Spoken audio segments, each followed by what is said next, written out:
दो बड़े नेताओं के बयान आपको बताता हूं मैं अनुराग जी। आज जैसा कि भी बोल रहे थे शहजाद जी भी, निर्मला सीतारमण जी वित्त मंत्री आई, उन्होंने कहा कि रेड से अखिलेश यादव जी हिल गए हैं क्या, उनके शब्द हैं।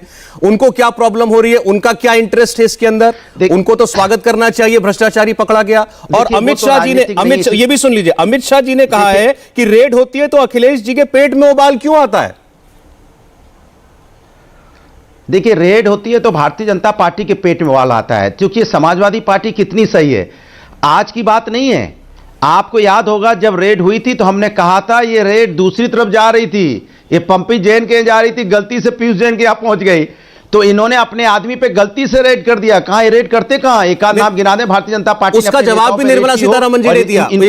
आपने अच्छी बात याद दिलाई, निर्मला जी ने इस पर यह कहा, इस बात पर कि भाई क्या जो लोग गए थे वो खाली हाथ लौटे, कुछ इंफॉर्मेशन थी तभी गए थे, पता था वहां कुछ मिलेगा इसलिए गए थे और वापस लेकर के यही तो मैं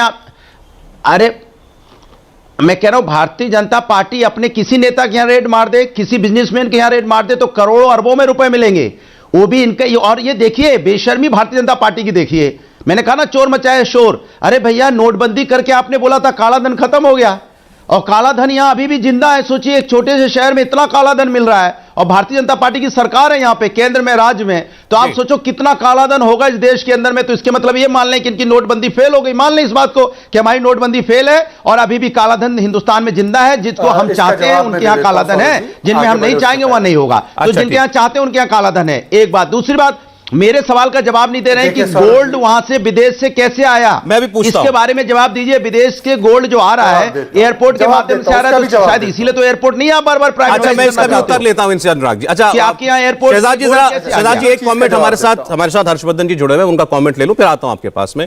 हर्षवर्धन जी, लगातार आप भी इस विषय को देख रहे हैं, आप कमेंट भी कर रहे हैं इस पर। पीयूष जैन पर रेड हुई, इतना अकूत अंबार मिला, दौलत सोना सब कुछ मिला, और ये तभी दुनिया ने तभी नाम सुना पंपी जैन का, उससे पहले नहीं सुना था, और फिर पंपी जैन पर भी रेड हो जाती है। ये कोई रिश्ता है, कुछ कनेक्शन है क्या? देखिए सौरभ जी, सबसे पहले तो ये कि मैं तो इसे बड़ा अच्छा मानता हूं, सुखद मानता हूं कि किसी भी वजह से भ्रष्टाचारियों पर कार्रवाई हो।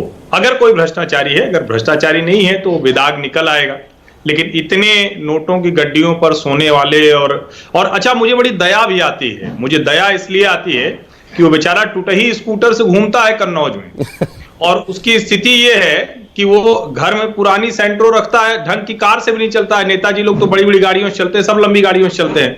तो सही बात है, अनुराग भदौरिया सही कह रहे हैं, किसी भी नेता के हम, और तो भाजपा के सपा वालों की भी गाड़ियां छोटी नहीं होती, सब लंबी लंबी गाड़ियों से चलते हैं। लेकिन कानूनी प्रक्रिया और जांच एजेंसियों की प्रक्रिया का मखौल बनाना, उसका इतना सामान्यीकरण करना, ये शायद ठीक नहीं है। और जब हम टीवी पर बहस देख रहे हैं, और मुझे बड़ा आश्चर्य हो रहा है कि जो भी जरा सा भी, चूंकि मैंने बिजनेस की रिपोर्टिंग भी की है, इकोनॉमिक जर्नलिस्ट रहा हूं, ये ऐसा नहीं होता कि कोई कोड वर्ड में ये पीजे लिख के कोई किसी को दे दिया जाता है कि चलो जाओ उसके यहां छापा मार के आना, एक तरह का कपड़ा पहने हुए था, चश्मा पहने था कि नहीं, टोपी, इस तरह से छापा नहीं पड़ता है। छापा पड़ने के लिए बहुत, जिसको कहते हैं ना कि सीरीज ऑफ इवेंट्स होते हैं, उनके डॉट जोड़े जाते हैं। फाइनेंस मिनिस्ट्री में एक बाकायदा फाइनेंशियल इंटेलिजेंस यूनिट होती है, FIU, जिसने सबसे ज्यादा, जो 2 लाख शेल कंपनियां बंद हुई, उनके पीछे वही FIU है। और तब जाकर किसी के यहां तय होता है कि अब एजेंसी जाएगी और छापा मारेगी। इसमें जो शुरुआती जांच में मिला कि जो गुड्स एंड सर्विसेज टैक्स की, जिनके कहे कि माना जा रहा था कि ये रसीद नहीं कटवाते हैं, इन्फ्लेटेड इनवॉइस है, ई-वे बिल नहीं होता है, उनके यहां छापा मारा गया। अब ये छापा दोनों का एक साथ पड़ना था या अलग अलग पड़ना था, ये मैं नहीं बता सकता हूं, ये एजेंसियां बताएंगी या नेताजी लोग बताएंगे। लेकिन इतना जरूर तय है कि जिस तरह से समाजवादी पार्टी ने पहले दिन से हल्ला काटा है, मतलब ये बड़ा आश्चर्य होता है मुझे। ठीक है, मैं कहता हूं अच्छा चलो इस पीजे नहीं उस पीजे के यहां, तो आप कहते कि बड़ा अच्छा काम हो गया, ये भारतीय जनता पार्टी ने अच्छा काम कर दिया, चलो कुछ तो अच्छा नहीं, लेकिन इसमें मेरा हर्षवर्धन जी ये कहना है, जब रेड पड़ी, पैसा सामने आया, पहली बार तस्वीर नोटों की, गड्डियों की दिखी, अगर तभी बीजेपी ये कहने लग गई थी कि ये पैसा समाजवादी पार्टी का है, अखिलेश यादव का है, तो अखिलेश यादव और समाजवादी पार्टी तो बोलेगी ना, ये क्यों नहीं बोलेंगे? और अगर उससे पहले इनके 3 और नेताओं के घर रेड हो चुकी हो? इसमें एक थोड़ा सा तकनीकी मसला है जी। तकनीकी मसला यह है कि भारतीय जनता पार्टी के कहने से पहले समाजवादी पार्टी की तरफ से बयान आ गया कि देखिए ये चुनाव का समय है और विपक्षियों को डराने के लिए ये सब हो रहा है। अब सवाल ये है कि कई लोग कहते हैं चुनाव के समय क्यों, जवाब दे दो। उसका भी मैं आपको उदाहरण बताता हूं। हाँ, ये हम लोग बार बार कहानी करते हैं कि चुनाव के समय देश की अर्थव्यवस्था में ब्लैक मनी अचानक बढ़ जाती है। आप किसी भी ये जो टोयोटा फॉर्च्यूनर वगैरह जो बड़ी बड़ी गाड़ियां होती हैं इनकी एजेंसी पे पता कर लीजिए, उत्तर प्रदेश के हर जिले में ये जो महंगी बड़ी गाड़ियां हैं इनकी बिक्री बढ़ गई। ठीक है, अचानक कहां से आया? ये ऐसे ही समय पर ये टिप मिलती है जहां आपको कैश रखा हो। ठीक है, चलिए ठीक है, चुनाव के समय रेड क्यों होती है इसका आपने ये लॉजिक दिया। आपकी एक बात पर शहजाद एक सेकंड, एक बार क्योंकि कहा गया कि आपके बोलने से पहले समाजवादी पार्टी बोल पड़ी रेड पर, ठीक है, उस पर एक उत्तर अनुराग जी।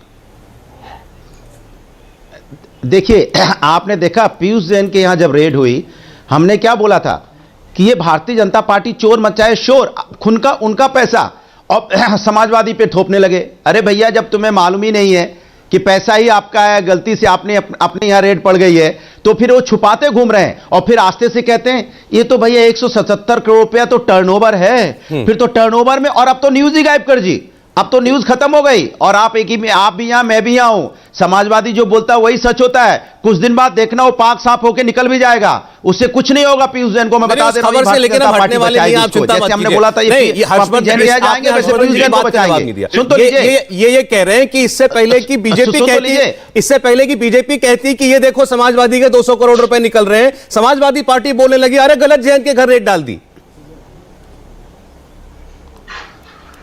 अरे मैंने कब बोला? मैंने बोला कि ये पैसा भारतीय जनता पार्टी का है। हमने कभी उस रेट का ये नहीं बोला कि गलत रेट पड़ी है। हमने बोला भारतीय जनता पार्टी का पैसा पकड़ा गया है, ये गलत जगह आ गए, क्योंकि समाजवादी के यहां गए तो इनको कुछ मिलना नहीं है। समाजवादियों के यहां क्या मिलेगा?